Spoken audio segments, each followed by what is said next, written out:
Nobody ever tells you that the last dose of medicine sitting in your coat pocket might end up deciding the entire direction of your life, and nobody warns you either that the smallest, quietest choice made on the coldest night of the year can outlast every calculated decision that comes afterward.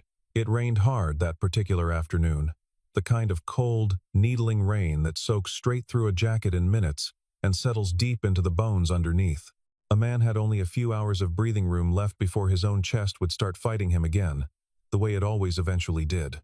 And yet, when he saw an elderly woman collapse on the sidewalk ahead of him, her hand trembling as she clawed uselessly at air that refused to come, he did not think about himself for even a second.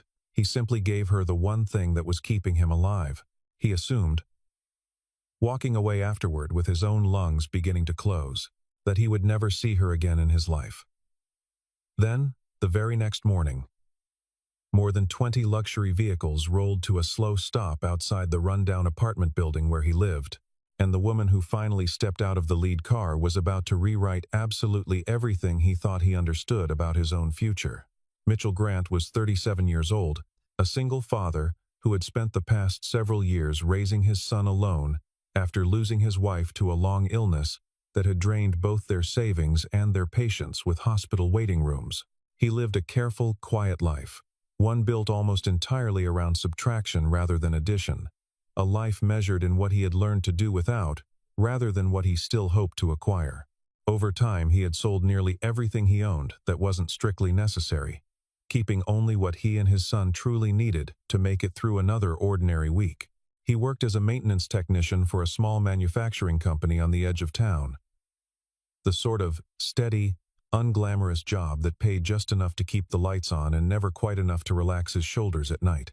He had suffered from severe asthma since childhood, a condition that had chased him through every decade of his life and had only grown more stubborn and more dangerous as he aged into his 30s. The medication that kept his lungs functioning properly was expensive in a way that felt almost personal, almost designed to punish him specifically, since his insurance plan quietly refused to cover the bulk of the true cost. So Mitchell had constructed an entire private economy around that one recurring expense. A set of small daily sacrifices that nobody around him ever noticed or asked about. He gave up his morning coffee first, telling himself he didn't need the ritual as much as he used to. He stopped buying new clothes altogether, wearing the same 3 collared shirts on a slow rotation, until the fabric thinned pale at the elbows and the collars began to fray at the edges.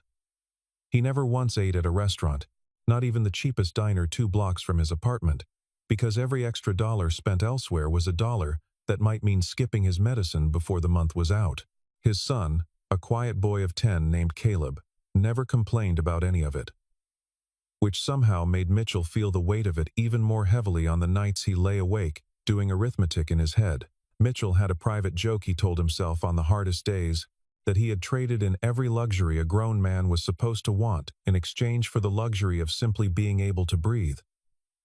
And some nights the joke actually made him laugh instead of ache. That particular afternoon, the sky had turned the flat gray color of wet concrete, and the rain came down sideways under a wind sharp enough to cut through even his heaviest coat. Mitchell had just finished a long shift replacing a failing conveyor motor, his lungs already tightening in that familiar, unwelcome way they did before a bad episode, each breath arriving just a little shorter than the one before it. He checked his coat pockets out of pure habit, rather than any real hope of finding something new there. There was one inhaler, nearly spent, rattling faintly and hollow when he gave it a shake beside his ear. There was a single sandwich wrapped tight in wax paper that he had planned to split with Caleb once he made it home that evening. And there were $27, folded twice over, tucked carefully into the innermost pocket, where he kept whatever money mattered most that particular week. He told himself the same quiet thing he always told himself on nights like this one, that he only needed to get home, sit down, breathe slow and even, and let the evening pass the way it always eventually did. He was 3 blocks from his building when he heard the sound that stopped him cold in his tracks. A strangled, wet gasp followed almost immediately by the dull thud of someone's body hitting the pavement. An elderly woman, perhaps somewhere in her early 70s, had gone down hard on the wet sidewalk just ahead of him. her wooden cane skittering away from her outstretched, grasping hand. She was struggling violently for breath, her lips already tinged a faint, frightening blue, and a small crowd had gathered a cautious distance away, unsure of what they were even looking at, most of them quietly assuming she was in the middle of a stroke. Nobody stepped any closer.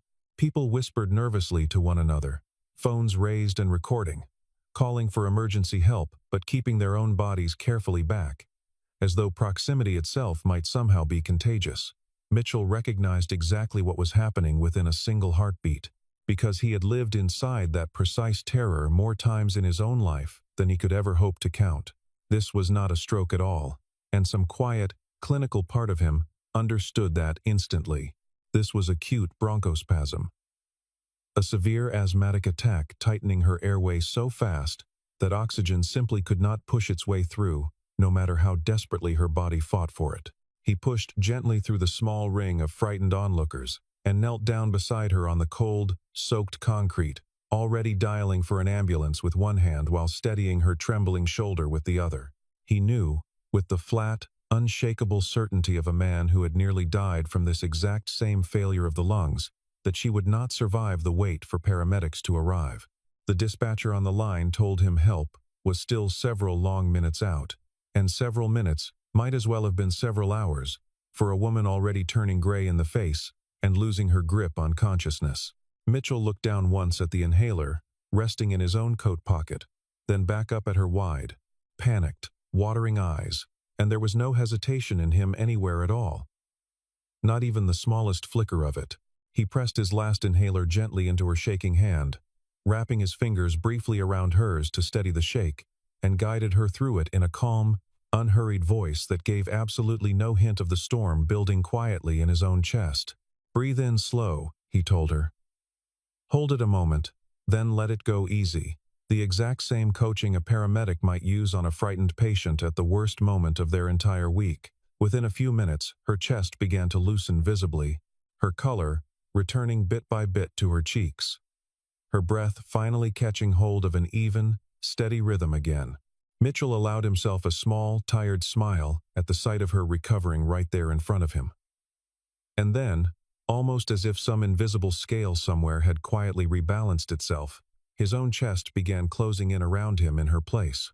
He felt the familiar tightness start low in his ribs and climb slowly upward toward his throat, but he did not want her to see it happening, did not want a stranger he had just saved worrying over him in return. He quietly stepped back from the small crowd that had finally worked up the courage to move in and help her, slipping away into the rain without ever offering his name, without waiting around for thanks, without leaving so much as a scrap of paper behind with a phone number on it. By the time the ambulance finally arrived at the scene, he was already 3 blocks away, walking home slowly through the downpour with his empty hands jammed deep into his pockets, wheezing softly with every single step, telling himself once again that it would pass the way. It always somehow eventually did.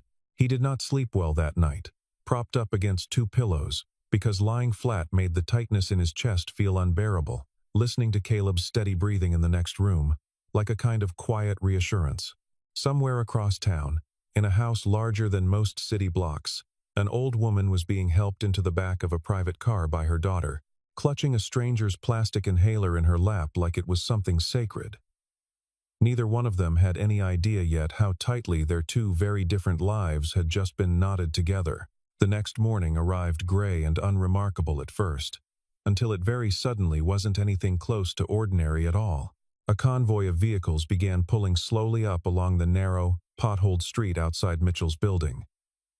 And within minutes, the entire block had gone quiet, with pure disbelief. There were Rolls-Royces gleaming despite the overcast sky, a Bentley parked with almost surgical precision against the curb, and a Maybach idling at the very front of the line like some kind of private throne on wheels. Neighbors leaned halfway out of their windows to stare. Children abandoned their sidewalk games entirely to gawk at the spectacle. Somebody's grandmother crossed herself on her front step, certain that either a funeral or a miracle was about to unfold on their humble little street, because nothing that expensive had ever once stopped there for any lesser reason in living memory. The woman who finally stepped out of the lead car moved with the kind of quiet, effortless authority that never needed a raised voice to command an entire room, or in this particular case, an entire block. Her name was Eleanor Harrington, 34 years old, chief executive of Harrington Global, one of the most recognized and respected business names in the whole country. The night before, her own mother had come home trembling and pale, recounting through tears how a complete stranger, a poor man in a worn coat and a cheap wristwatch, had knelt beside her on a rain-soaked sidewalk and handed over his own last inhaler without asking for a single thing in return. Her mother remembered almost nothing specific about his face beyond the shape of the moment itself, just an old jacket, an inexpensive watch, and a voice that had somehow stayed remarkably calm, while everyone else around them had simply frozen in place. That one detail alone was enough to set Eleanor's entire personal machine into immediate motion before the sun had even properly cleared the rooftops. She mobilized every resource available to her that same night, unwilling to wait even until morning to begin the search. Security footage was pulled from 3 separate cameras near the scene before dawn had fully broken. Staff members were dispatched on foot to canvass the nearby shops and corner stores for anyone who might have noticed a man matching the description. Hospital intake records were quietly checked, just in case the stranger himself had eventually needed treatment for his own condition afterward. A taxi dispatch log from that evening was cross-referenced against the exact timing of the incident, in case he had caught a ride home rather than walked it on foot through the rain.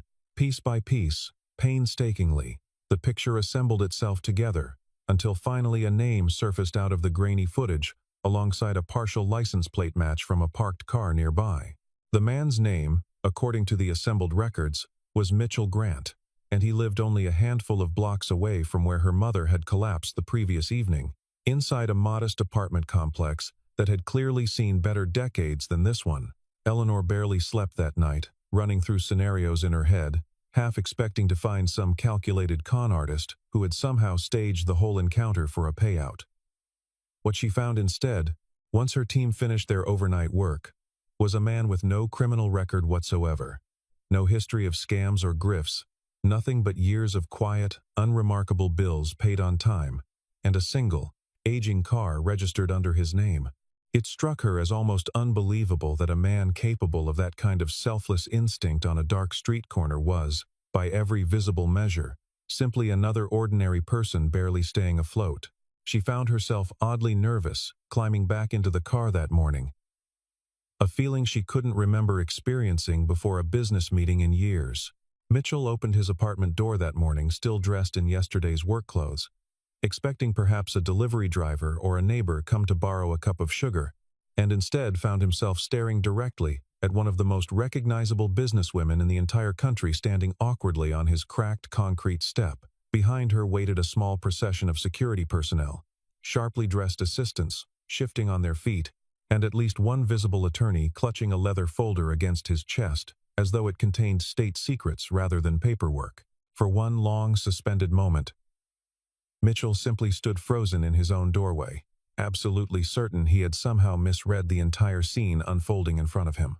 Eleanor lowered her head slightly, an unusual gesture for a woman used to being greeted first and deferred to instantly, and told him quietly, with more sincerity than any press conference she had given in years, "Thank you."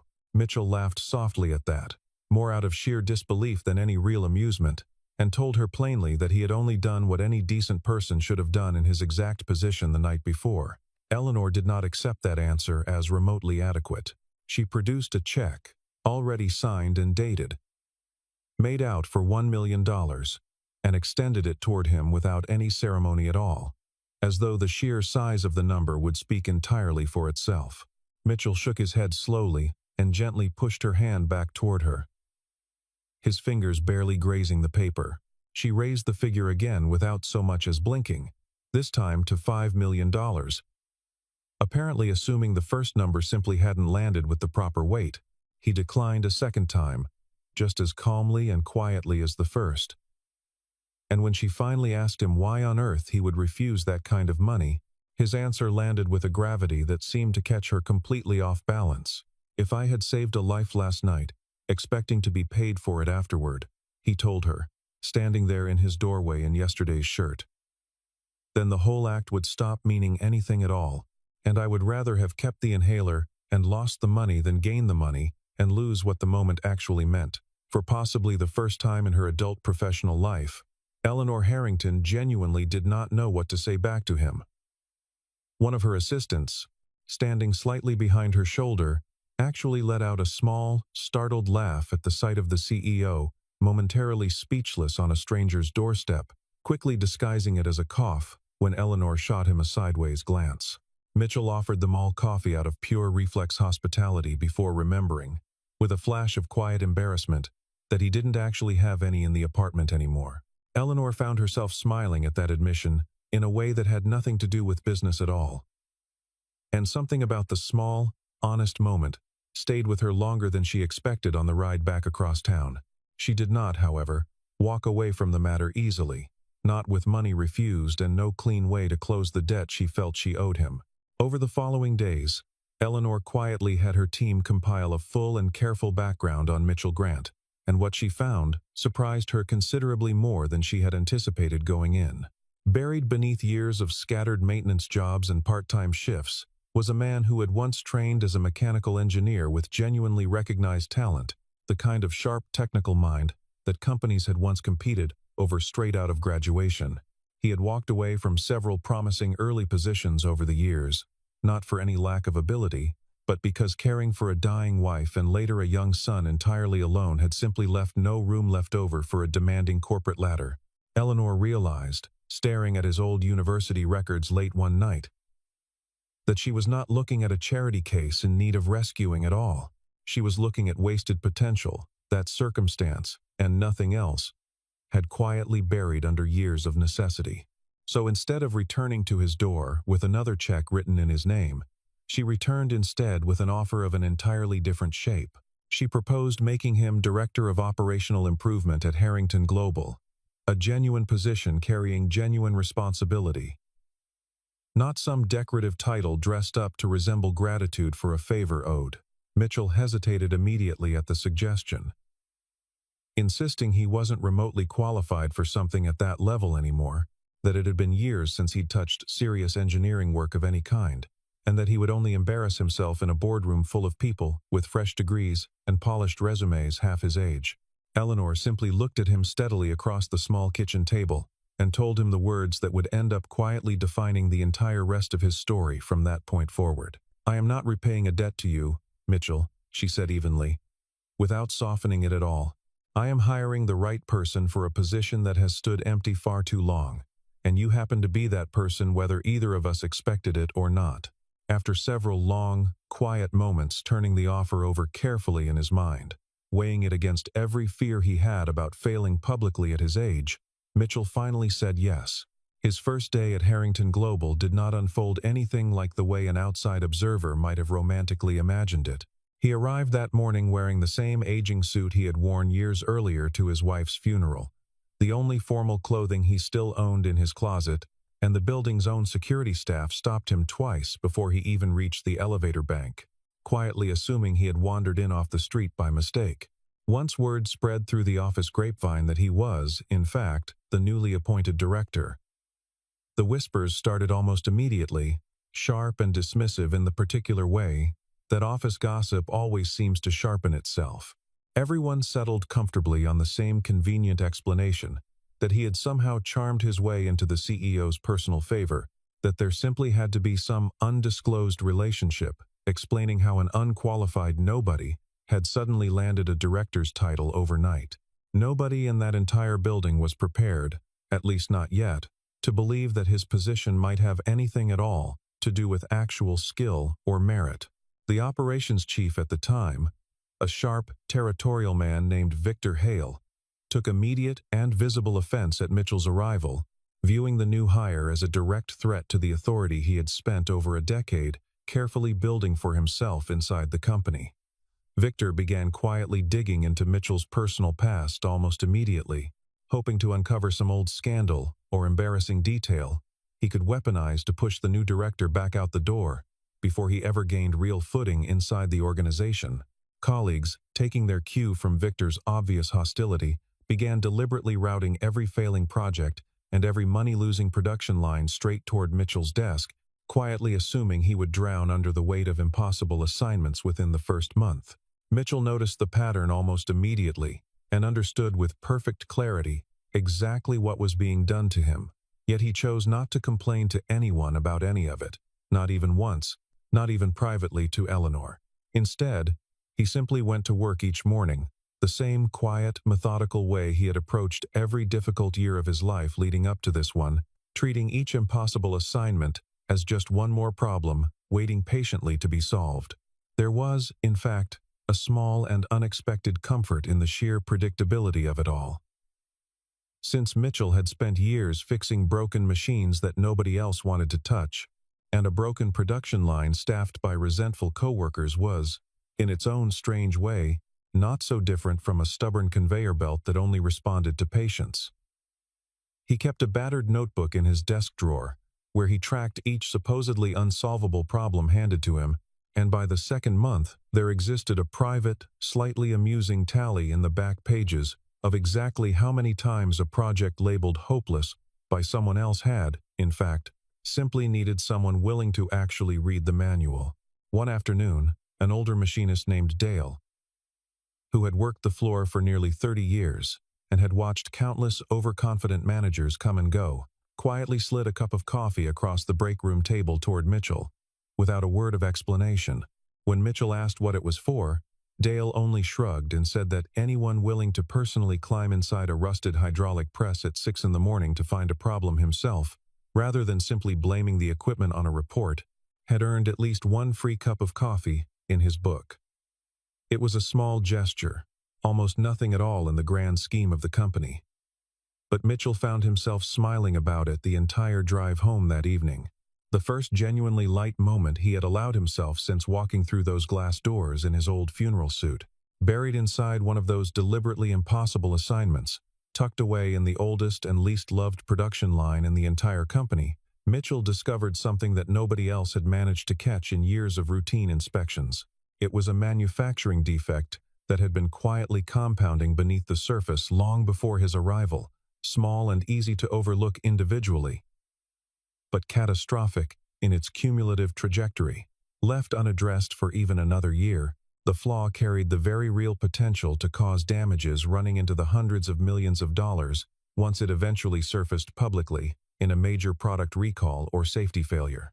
When he first brought his findings to the leadership team, almost nobody in the room took him seriously, and Victor made a visible, theatrical show of mocking the presentation in front of everyone present, calling it the nervous overreaction of a man clearly out of his depth. Rather than argue back or raise his voice to match Victor's, Mitchell simply built his own detailed model entirely from scratch, working late into the night on his own unpaid time, laying out every projection, every risk calculation, every dollar figure with methodical, unhurried precision.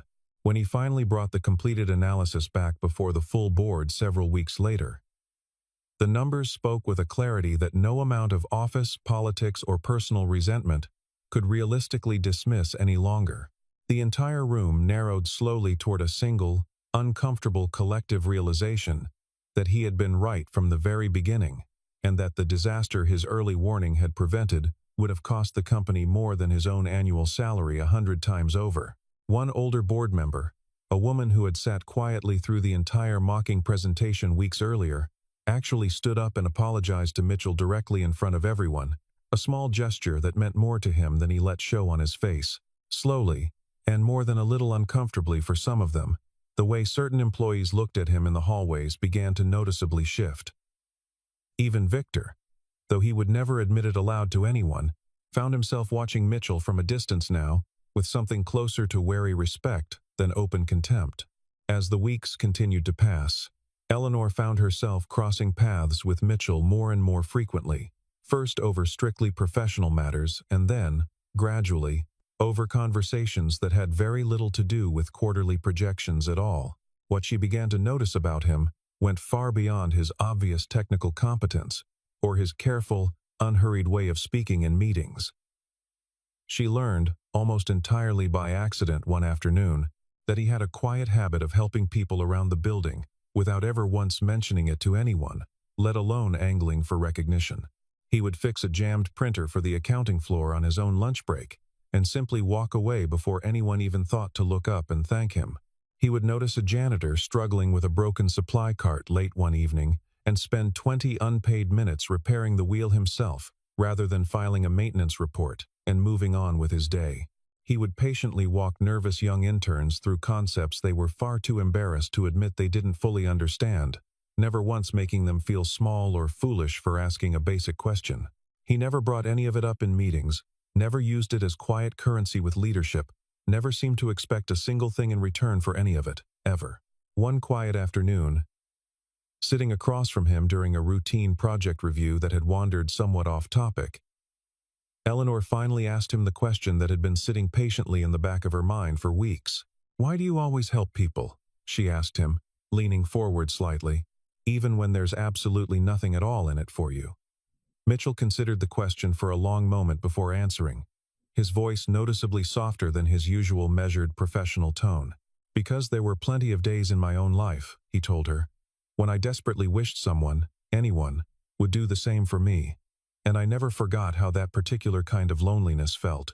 The simplicity of that answer struck Eleanor harder than any boardroom presentation ever had in her entire career, and in that quiet instant, she understood something she hadn't fully grasped until that very moment. It hadn't been the plastic inhaler itself that had saved her mother's life on that rainy sidewalk 1 year earlier. It had been the character of the man who was willing to give it away without a second thought for his own safety. She found herself, in the weeks that followed, looking forward to their meetings a little more than strict business required. Catching herself smiling at small things he said in passing, and once, quite unexpectedly, laughing so hard at a dry, understated joke he made about spreadsheet formatting that an assistant poked her head in to check that everything was all right.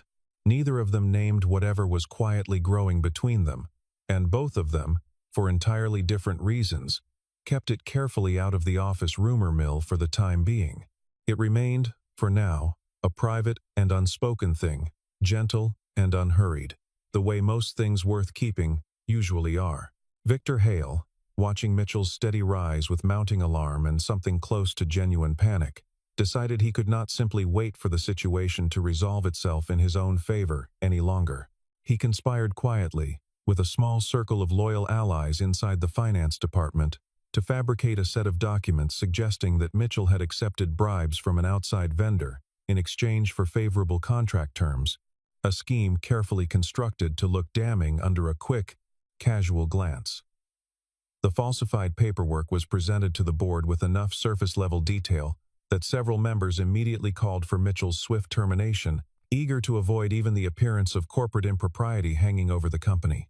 Mitchell, when finally confronted directly with the accusation in a tense closed-door meeting, did not raise his voice or plead his case with the desperate emotion Victor had clearly expected and hoped for.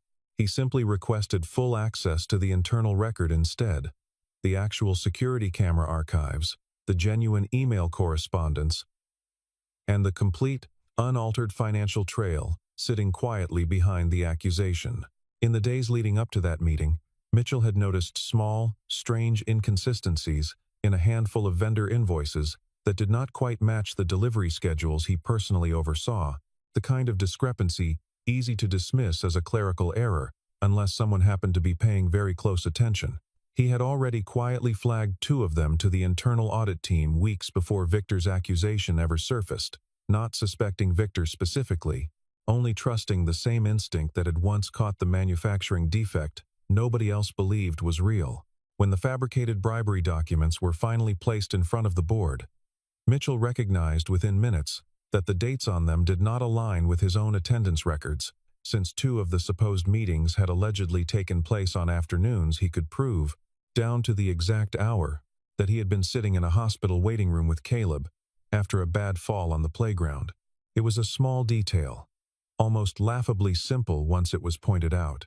And yet it was precisely the kind of small detail that unraveled the entire fabricated timeline within a single afternoon. Laid side by side against the crudely fabricated documents, the truth became almost immediately impossible to dispute or explain away with any credibility left intact. The investigation that followed did not stop at simply clearing Mitchell's name and restoring his position. It uncovered a far deeper and more damaging pattern of misconduct running underneath Victor's own department for years, revealing that he had not only forged this single accusation against Mitchell, but had also been quietly siphoning company funds for a long time, embezzling tens of millions of dollars through a tangled web of shell contracts and deliberately inflated vendor invoices. Victor was removed from the company within days of the discovery. His once seemingly untouchable position dissolved almost overnight, and formal criminal referrals soon followed close behind him. When Eleanor offered Mitchell the newly vacant senior position outright afterward, naturally assuming he would want the promotion and the added authority that came bundled with it, he surprised her once again by quietly declining. He told her plainly, sitting across from her desk in the late afternoon light, that he had never once wanted Victor's old chair or Victor's old title for himself, only the simple chance to do his own actual job properly and without constant interference from people threatened by his presence. Word of that particular answer spread quickly through the company in the days that followed. And whatever lingering doubt still remained about Mitchell Grant among the staff, finally, completely dissolved on its own. A full year passed after that. And in that time, Harrington Global experienced a period of growth that surprised even its most optimistic longtime investors, much of it traced directly back to the quiet operational reforms Mitchell had implemented floor by floor, department by department, without ever once seeking credit for any of it publicly. He was eventually named Vice President of Operations, a position that had nothing whatsoever to do with favoritism or lingering gratitude and everything to do with the simple, undeniable evidence of exactly what he had built with his own two hands over those 12 months. At the company's annual celebration that year, held in a wide hall filled with employees who had once dismissed him outright as an unqualified outsider riding a stranger's coattails, Eleanor's mother walked slowly up onto the small stage, carrying with her a modest object that most people in the room did not immediately recognize from across the distance. It was the very same plastic inhaler Mitchell had pressed into her trembling hands on that rain-soaked sidewalk exactly 1 year earlier, an object she had kept carefully tucked away inside a bedside drawer at home every single day since that night, without exception.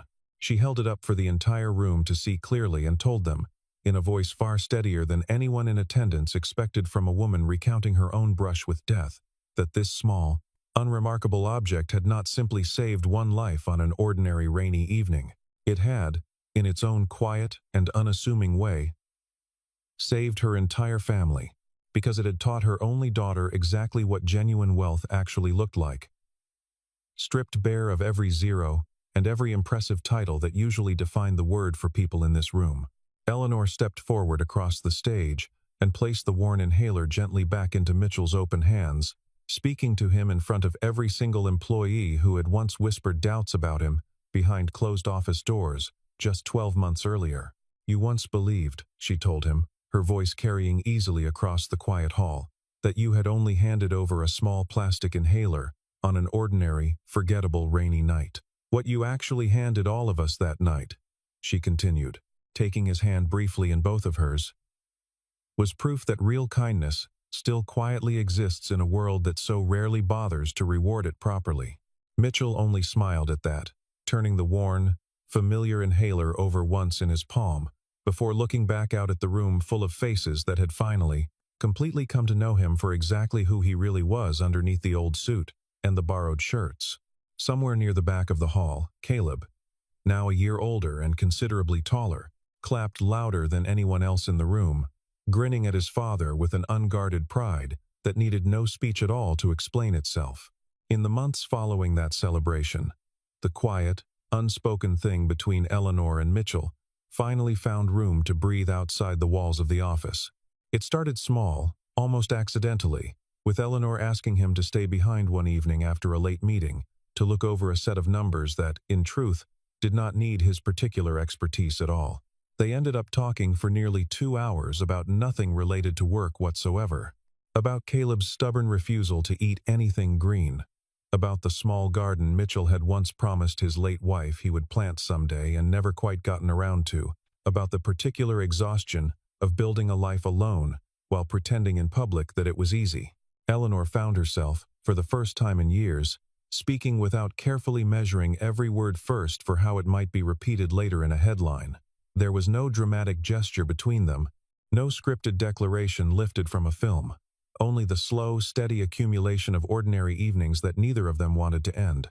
One evening, several months later, Mitchell finally worked up the nerve to invite her to dinner at his own apartment, rather than any of the restaurants her assistants would normally have arranged, and he spent the better part of an entire Saturday cleaning a space that suddenly felt embarrassingly small next to the world she moved through every day. Caleb, delighted at the prospect of company, insisted on helping set the table and proudly informed Eleanor, completely unprompted, that his father made the best grilled cheese in the entire state, a claim Eleanor tested for herself and found, to her genuine surprise, to be almost entirely accurate. She laughed more that evening over simple sandwiches at a second-hand table than she had at any formal gala thrown in her honor over the past several years combined. Mitchell, watching her laugh with Caleb over some private joke about burnt toast, understood in that ordinary, unremarkable moment that he had somehow found something even rarer than the career he had rebuilt from nothing. Neither of them rushed what was growing between them, both instinctively understanding that the best things in either of their lives so far had never once arrived by force, only by patience and quiet, consistent choice. Standing there under the warm lights, surrounded by people who had doubted him from the very first morning he walked hesitantly through those glass doors in his funeral suit, Mitchell finally allowed himself to think back to that freezing, rain-soaked evening that had once felt like the single poorest night of his entire life. He understood now, with a clarity that no bank statement or job title could ever have given him on its own, that it had actually been the richest night he had ever lived through, not because of anything it eventually brought him afterward, but because of what it had never once managed to take away from him in the process. Through every year of scraping together rent on time, every skipped meal so Caleb could eat properly, every sleepless night spent worrying quietly over medicine he could barely afford, he had never once let go of the single thing that truly mattered in the end above everything else.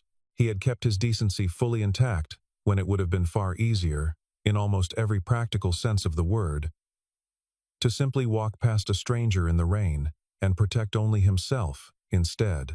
And it was that one unremarkable choice, made in the space of only a few seconds on an ordinary street corner during an ordinary storm, that had quietly and permanently rewritten the entire remaining course of his life from that point forward.